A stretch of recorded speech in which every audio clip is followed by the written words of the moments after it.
উচ্চতা আছে 15 ফিট আর পাশে আছে 22 ফিট। এখানে মুরগিগুলোরে লালন পালন করবে, একটু বড় করে হওয়ার পরে সেই মুরগিগুলো ফার্মে দিবে। ফার্মে দেওয়ার কারণ আছে, ওখান থেকে ডিম উৎপাদন করবে।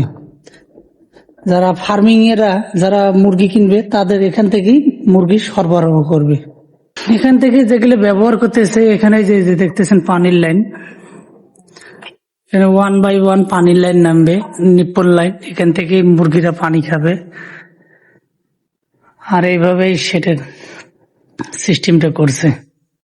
এটা আছে 2 নম্বর সেটের দেখাচ্ছি।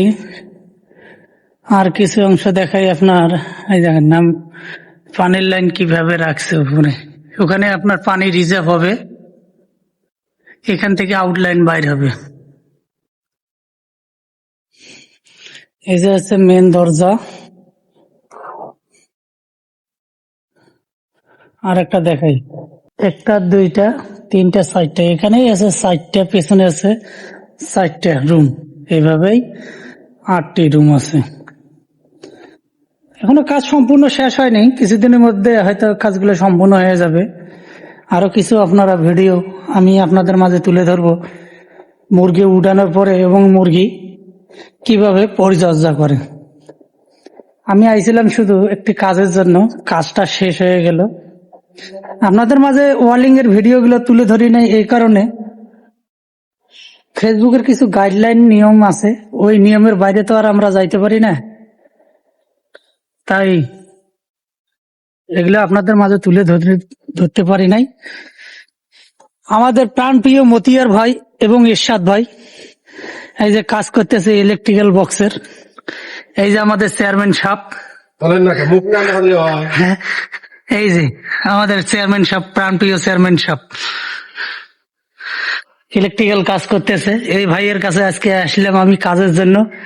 এই যে এই পাশে দেখতেছেন, এই পাশে আর একটা সেট। এখনো কাজ সম্পূর্ণ শেষ হয়নি, কিছুদিনের ভেতরে কাজগুলো সম্পূর্ণ শেষ হবে। আরো আপনাদের মাঝে কিছু কিছু ব্লগ তুলে ধরবো, কাজ কিভাবে করতেছে আর কিভাবে হইতেছে। যদি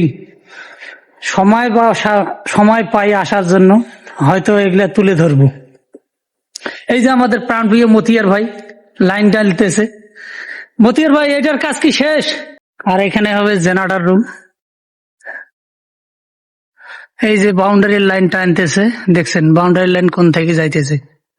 আপনাদের বাইরে নিয়ে যায় দেখাই, যে সেই টাঙ্কি আপনাদের দেখাইছিলাম, এই সেই টাঙ্কি। আর এই যে বাউন্ডারি লাইন, এখান থেকে বাউন্ডারি লাইন হইতেছে।